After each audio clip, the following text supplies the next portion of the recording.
तो इस नए वीडियो लेक्चर में टेरिडोफाइटा अगला डिवीजन पढ़ते हैं। आज शुरू करते हैं इसको। ठीक है, अब तक हमने ये थैलोफाइटा और ब्रायोफाइटा पढ़ लिए हैं। उसके बाद टेरिडोफाइटा, और मैंने बताया था कि भाई टेरिडोफाइटा, पहले तो ये देख लो कि टेरिडोफाइटा की स्टडी को जो नाम दिया जाता है ना, वो बोलते हैं बच्चों टेरिडोलॉजी। क्या बोलते हैं इसको? टेरिडोलॉजी। ठीक है ना। और इसमें देखो जरा, टेरिडोफाइटा में जनरल कैरेक्टर्स के लिए अगर मैं बात करूं तो जनरल कैरेक्टर्स में सबसे पहले तो इसके कुछ नाम जो उन क्लासिफिकेशन सिस्टम से उठेंगे। ठीक है, तो इसमें टेरिडोफाइटा को एक तो नाम दिया जाता है, भाई याद करो, हमने बोला है इसको first successful terrestrial plant. First successful terrestrial plant या लैंड प्लांट बोला है इसको। ठीक है ना। और क्यों बोला? क्योंकि ये ब्रायोफाइटा के कंपैरिजन में ज्यादा सक्सेसफुल लैंड प्लांट थे, और इसलिए थे कि इनमें पहली बार वेस्कुलर टिश्यू आ गए। ठीक है ना। पहली बार जब वेस्कुलर टिश्यू आ गए तो पहली बार इनमें हाइट भी आई, कंडक्शन की इनको रिक्वायरमेंट पड़ी। ठीक है, और पहली बार ही इनमें ट्रू रूट स्टेम और लीव्स आए हैं। ठीक है ना। और वास्तव में ट्रू रूट्स का मिलना और वेस्कुलर टिश्यूज का मिलना, एक्चुअल में मैंने पहले ही बताया था कि टेरेस्ट्राइल रीजन का ये एक एडेप्टेशन होता है। ठीक है, तो सबसे पहले इस तरह के वेस्कुलर प्लांट्स हैं जो लैंड्स पे मिले हैं। समझ रहे हो? तो लैंड्स पे मिलने वाले पहले वेस्कुलर प्लांट्स जो बने हैं वो वास्तव में टेरिडोफाइटा बने हैं। ये एनसीईआरटी ने अपन को लाइन में दे रखा है। ठीक है, दूसरा इनका एक और नाम याद करो, हमने बताया है इनको वेस्कुलर क्रिप्टोगेम्स। तो वेस्कुलर तो ये है कि इनमें वेस्कुलर बंडल्स आ गए। ठीक है ना, लेकिन याद करो क्रिप्टोगेम्स में थैलो, ब्रायो, टेरिडो क्रिप्टोगेम्स थे, तो वेस्कुलर क्रिप्टोगेम्स इसको बोलते हैं। एकमात्र वेस्कुलर क्रिप्टोगेम्स का ग्रुप टेरिडोफाइटा का होता है बच्चों। ठीक है ना। एक तीसरा इसका और नाम दिया जाता है। अभी एक तीसरा और नाम अगर मैं बताऊं इसको, तो इसको बोलते हैं रेप्टाइल्स या snacks of plant kingdom. Plant kingdom के इनको स्नेक माना गया है। कोई दिक्कत? Snake of plant kingdom. हमने एम्फीबियंस बोला है ब्रायोफाइटा को, तो ऐसे नहीं है कि एम्फीबियंस ब्रायोफाइटा हैं तो टेरिडोफाइटा क्या हो गए, रेप्टाइल्स हो गए, फिर तो जिम्नोस्पर्म उड़ने भी लग जाएंगे, एव्स बनेंगे फिर तो वो। और उसके बाद यहीं पे बात नहीं रुकेगी, एंजियोस्पर्म फिर पता चला मैमल्स हैं। ठीक है ना, मेमरी ग्लैंड्स मिलती हैं, दूध पिला रहे हैं। समझ रहा तू? ऐसा कुछ नहीं है, ऐसा सिस्टम नहीं है। ये एक्चुअल में एम्फीबियंस, उसको ब्रायोफाइटा को इसलिए बोल दिया था कि एम्फीबियंस में वास्तव में वो मेन तो एक्चुअली लैंड प्लांट थे, लेकिन डिपेंड थे वाटर के ऊपर फर्टिलाइजेशन के लिए। टेरिडोफाइट्स को रेप्टाइल्स इसलिए बोला है क्योंकि इसमें स्केली लीव्स मिलती हैं एक्चुअल में, और स्केल्स का मिलना एक्चुअल में रेप्टाइल्स का कैरेक्टर होता है बच्चों। ठीक है ना, तो स्केली लीव्स की प्रेजेंस के कारण इनको रेप्टाइल्स बोला है या स्नेक्स बोला है प्लांट किंगडम के। कोई दिक्कत? ठीक है ना। तो ये तो कुछ एक इसके कॉमन नेम बता दिए जाते हैं। नेक्स्ट हम डिस्कस करते हैं हैबिटेट के लिए। तो अभी मैंने बताया था कि ये फर्स्ट सक्सेसफुल टेरेस्ट्राइल प्लांट है। ठीक है ना। और लेकिन पॉइंट यहां पे ये है कि फर्स्ट सक्सेसफुल होने के बावजूद भी कंप्लीट सक्सेसफुल लैंड प्लांट तो ये भी नहीं बन पाए, क्योंकि ये भी वास्तव में वाटर के ऊपर डिपेंड करते हैं इनके फर्टिलाइजेशन के लिए। ब्रायोफाइटा और टेरिडोफाइटा याद करो, दोनों ही जूडियो गेम्स की फॉर्म थी, दोनों एम्ब्रियो जूडियो गेम्स थे। ठीक है ना, और इसलिए वाटर के ऊपर डिपेंड कर रहे हैं फर्टिलाइजेशन के लिए। और जो मैंने बताया था, जो भी कोई प्लांट वाटर पर डिपेंड करेगा अपने फर्टिलाइजेशन के लिए, वो कभी भी कंप्लीट सक्सेसफुल लैंड प्लांट तो नहीं बन सकता। तो कंप्लीट सक्सेसफुल तो ये भी नहीं बन पाए बच्चों। ठीक है ना, इनको भी रिक्वायरमेंट पड़ती है, ये भी वास्तव में अपने फर्टिलाइजेशन के लिए वाटर के ऊपर डिपेंड करते हैं। ठीक है ना। इसका मतलब first successful, complete successful land plant जो बन पाए वो तो कौन बने हैं? जाके जिम्नोस्पर्म बने भाई। ठीक है ना, कोई दिक्कत? तो इसलिए इनका हैबिटेट भी कैसा बनेगा? ब्रायोफाइट की तरह ये भी मॉइस्ट सॉइल में मिलेंगे, डैम्प सॉइल में मिलेंगे और सैडी रीजन्स में मिलेंगे। ठीक है ना। तो वापस मॉइस्ट डैम्प सॉइल, ठीक है ना, और शैडी रीजन्स, ये कॉमन फंडा है ब्रायोफाइट और टेरिडोफाइट के लिए। ठीक है ना। उसके बाद में अगर मैं बात करूं इनका इकोनॉमिक इंपॉर्टेंस, एनसीईआरटी ने यहीं पे आपको दे रखा है, तो यहीं पे खत्म कर रहा हूं इसको। इसमें एक्चुअल में कुछ एक जो प्लांट्स हैं वो मेडिसिनल वैल्यू रखते हैं, जैसे लाइकोपोडियम है। वो लाइकोपोडियम जो होता है उसकी थोड़ी बहुत क्या होती है, मेडिसिनल वैल्यू होती है।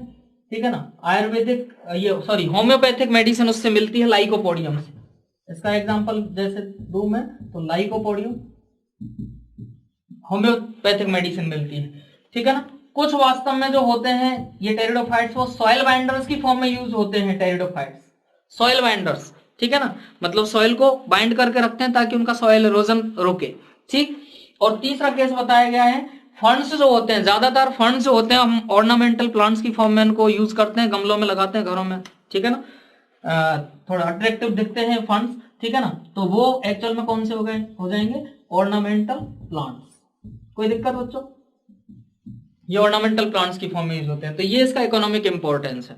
अब दूसरा पॉइंट यहाँ पे यह है, मैंने इसको वेस्कुलर प्लांट बोला है, और वेस्कुलर प्लांट तो बोला है, उसके बावजूद भी लेकिन इनके जाइलम में वेसल्स और फ्लोएम में कॉम्पेनियन सेल्स, एनाटॉमी का छोटा सा पॉइंट है, जाइलम में वेसल्स और फ्लोएम में कॉम्पेनियन सेल्स इसमें एब्सेंट होते हैं।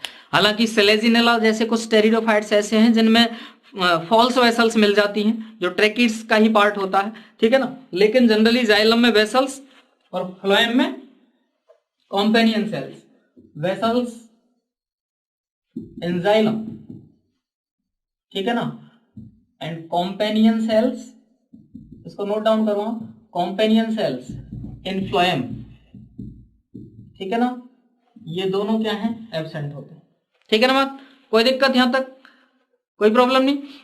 हालांकि एनसीईआरटी ने ये बताया है कि कुछ ऐसा भी होता है इनके ये हैबिटेट जो उस तरह का मिला था ना, उसमें साथ में कुछ सैंडी सॉइल्स में भी मिल जाते हैं, कुछ स्पीसीज ऐसी बताई गई है, ठीक है ना।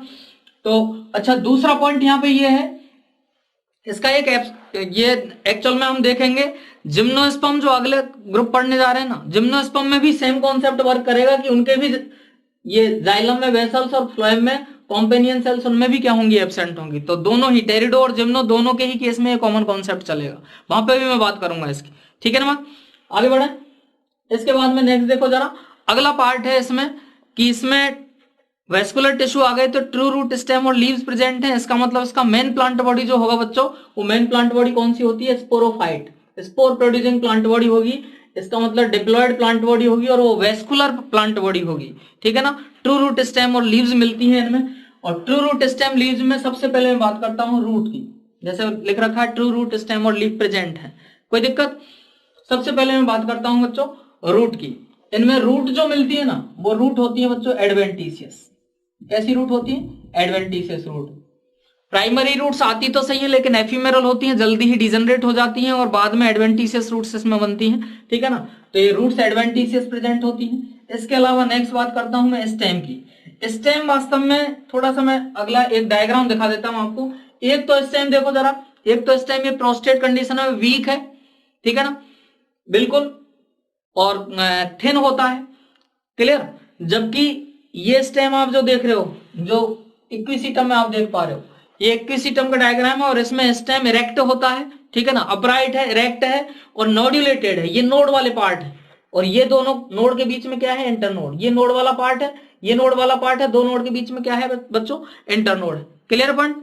तो ये नोड्यूलेटेड स्टेम भी मिलता है जो इरेक्ट और एरियल स्टेम ये फॉर्म होती है, इरेक्ट फॉर्म है मतलब स्टेम की, और ये वास्तव में प्रोस्टेट कंडीशन है वीक स्टेम है, ठीक है ना, तो ब्रांच वीक स्टेम और ये इरेक्ट स्टेम, कोई दिक्कत, इस तरह के स्टेम पॉसिबल है। यहां पे आप देख पा रहे हो फर्न का डायग्राम दे रखा है और फर्न में हालांकि इसमें पता नहीं चल पा रहा है इसमें, लेकिन इसमें एक्चुअल में अंडरग्राउंड स्टेम मिलता है जिसको हम राइजोम बोलते हैं। तो स्टेम की कौन कौन सी फॉर्म हो सकती है, वापस सुनो जरा, स्टेम की कौन कौन सी फॉर्म हो सकती है, एक तो प्रोस्टेट, ठीक है ना,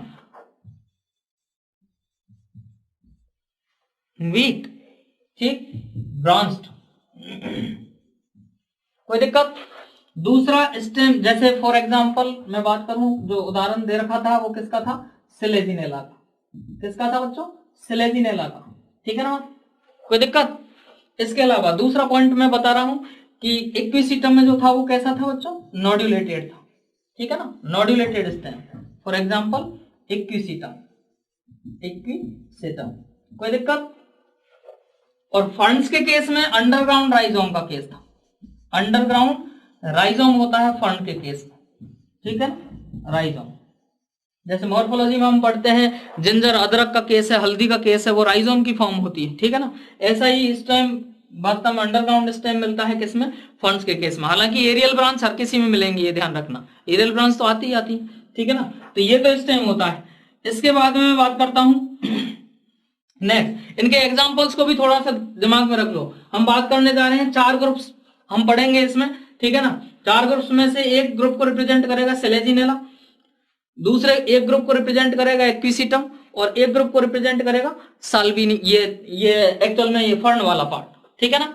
और एक जो ग्रुप है वो ऑलमोस्ट क्या है, खत्म हो चुका है, ठीक है ना। उसमें एक ऑर्गेनिज्म बचा है, साइलोटम एक जीनस बचा है, बस उसको आगे देखेंगे अब, ठीक है ना। अभी आप इनको थोड़ा बहुत एक नजर मार लो इन पे, ये इनके बारे में हम डिस्कस करते रहेंगे बीच बीच में। अच्छा एक पॉइंट यहाँ पे सुनो जरा, रूट जो अभी हमने पढ़ी थी, रूट तो इसमें दिख ही रही है, ये जो आप देख पा रहे हो ना इसमें सेलेजिनेला में स्पेशली, इस स्ट्रक्चर को हम नाम देते हैं राइजोफोर। क्या बोलते हैं बच्चों, राइजोफोर। राइजो का मतलब भी रूट है और फोर का मतलब वही बेयरिंग स्ट्रक्चर होती है, तो रूट बेयरिंग स्ट्रक्चर, ये राइजोफोर का केस बताया गया है, ठीक है ना। अच्छा एक्विसिटम में भी ये राइजोम मिल जाता है, ये वाला मैटर जो चल रहा है ये तो एक सबस्ट्रेटम मान लो, ये सरफेस, और ये राइजोम वाला पार्ट, और यहाँ पे ये जो आप देख रहे हो ना, ये एक्चुअल में कौन सी है, एडवेंटिशियस रूट्स। राइजोबियम में ये राइजोम में भी मिलती हैं, तो एडवेंटिशियस रूट्स होती हैं एक्चुअल में। कोई दिक्कत, जैसे अदरक हल्दी में भी थोड़ी बहुत जो रूटिंग जो होती है वो इन्हीं पार्ट से होती है, ठीक है। तो नेक्स्ट देखो जरा, अगला पॉइंट हम डिस्कस करते हैं लीव्स। रूट स्टेम तो हमने देखे, अब लीव्स की बात करते हैं। ये थोड़ा सा और भी इंपॉर्टेंट पॉइंट बन जाता है। लीव्स इन टेरिडोफाइट्स 2 तरह की बताई जाती है, जिसका एक तो 2 टाइप्स का केस बताया गया है, जिसका बेसिस लिया गया है साइज, साइज कैसी है, और इसके बेसिस पर एक लीफ होती है माइक्रोफिल्स। कौन सी होती है, माइक्रोफिल्स, और दूसरी लीव्स होती हैं मैक्रो या फिर मेगाफिल्स, मैक्रो या मेगाफिल्स, ठीक है ना। नाम से ही पता चल रहा है ये लार्ज लीव्स हैं और ये छोटी लीव्स होती हैं, ठीक है ना। ये छोटी लीफ का मतलब है कि ये यूनिनर्व्ड होती है। यूनिनर्व्ड का मतलब क्या है कि इनमें केवल और केवल एक नर्व होती है, मतलब मिड रिप प्रेजेंट होती है, ओनली मिड रिप प्रेजेंट होती है, और साइज में छोटी होती है, ठीक है ना, मिड रिप। कोई दिक्कत, जैसे देखना जरा, देखो जरा सेलेजिनेला के केस में ये छोटी छोटी सी लीव्स हैं। इस एक लीफ को अगर मैं बात करूं, एक लीफ को अगर निकालू ना यहां से, तो एक लीफ वास्तव में जो बनती है वो इस तरह की बनती है, और ये मिड रिप्रेजेंट है इसमें सिंगल, ठीक है ना। तो ये माइक्रोफिल्लोफाइट बोले जाते हैं। फिर सेलेजिनेला किस ग्रुप को रिप्रेजेंट करेगा, फिर माइक्रोफिल्लोफाइट। आप आ रहे हैं समझ में।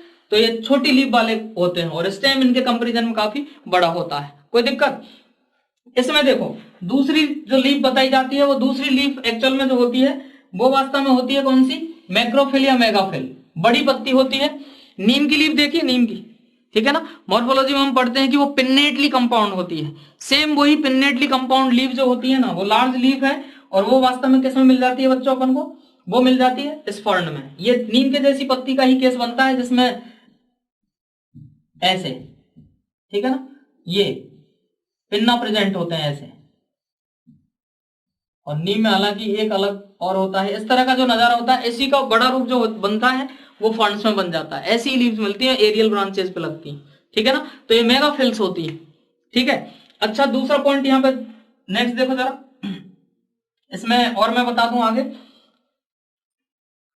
मेगाफिल्स जो इन फंड्स में, जैसे ये इसका एग्जांपल बनेगा, ये फंड का एग्जांपल बनेगा, ठीक है ना। और फंड में कैसी लीव्स बताई जाती हैं, पिन्नेटली कंपाउंड लीफ बताई जाती है बच्चों, पिन्नेटली कंपाउंड लीफ बताई जाती है। फंड के ही लिए मैं थोड़ा सा यहीं पे खत्म कर रहा हूं एक पॉइंट को। एक्चुअल में फंड्स में जो शुरुआती जुवेनाइल लीफ होती है ना, वो जुवेनाइल लीफ इस तरह से कॉइलिंग शो करती है ये, और इस घटना को नाम दिया जाता है सर्सिनेट टायक्सिस। क्या बोलते हैं इसको बच्चों, सर्सिनेट टायक्सिस बोलते हैं।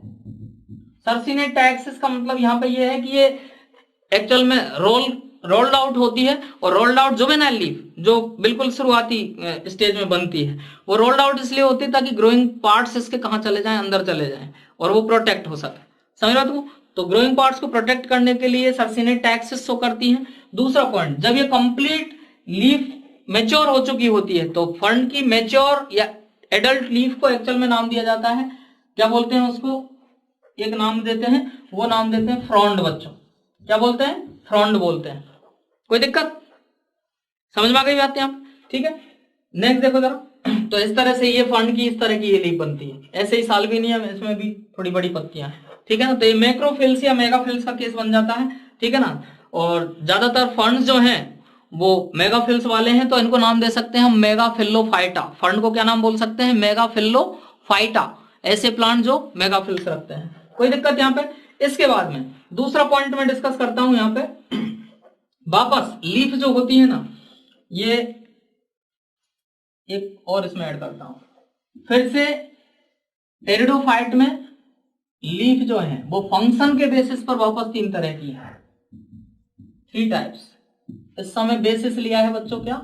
फंक्शन, ठीक है ना। फंक्शन क्या है लीफ का, उसके बेसिस पर सबसे पहली लीफ मैं बताऊं तो वो है ट्रोफोफिल्स बच्चों।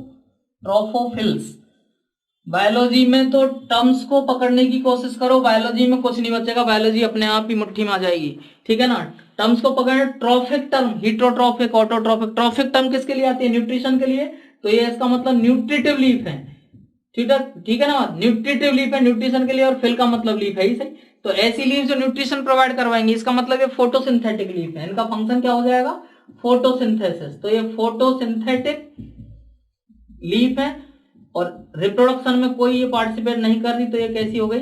वेजिटेटिव लीफ हो गई। कोई दिक्कत? तो इनका फंक्शन है फोटोसिंथेसिस, इसलिए न्यूट्रिटिव लीफ बोला गया है। दूसरी जो लीफ होती है उनको नाम दिया जाता है बच्चों स्पोरोफिल्स। स्पोरोफिल्स जो होती है, नाम से पता चल रहा है ऐसी लीफ है जो स्पोरेंजिया बियर करेंगी। क्या बियर करेंगी? स्पोरेंजिया बियर करेंगी।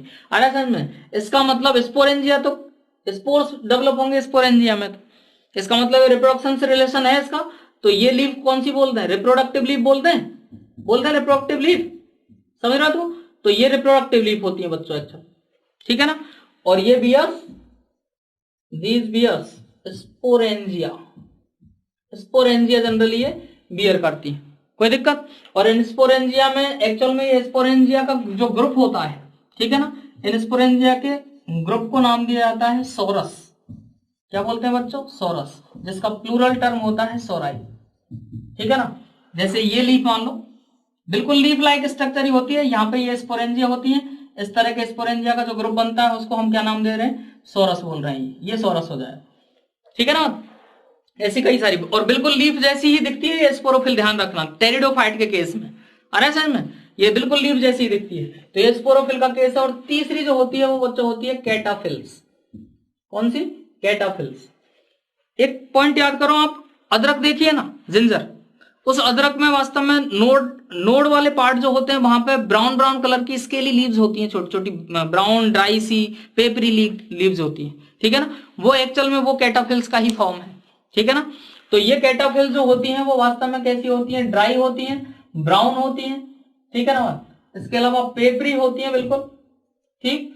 और ये स्पोरेंजिया को प्रोटेक्ट करने का काम करती है जनरली। वहां पे भी वो नोड वाले पार्ट को प्रोटेक्ट करती है जहां से रूटिंग शूटिंग होती है एक्चुअल में, ठीक है ना। तो वो रिप्रोडक्टिव पार्ट को ही क्या करती है? एक्चुअल में कवर करती है, उसको प्रोटेक्ट करती है। तो ये प्रोटेक्टिव लीफ होती है। तो इनका काम क्या हो जाएगा? प्रोटेक्शन, ठीक है ना। तो ये प्रोटेक्टिव लीफ, क्लियर पॉइंट। तो ये कैटाफिल्स, और ये ही होती है एक्चुअल में स्केली लीव्स। कौन सी लीव्स होती है?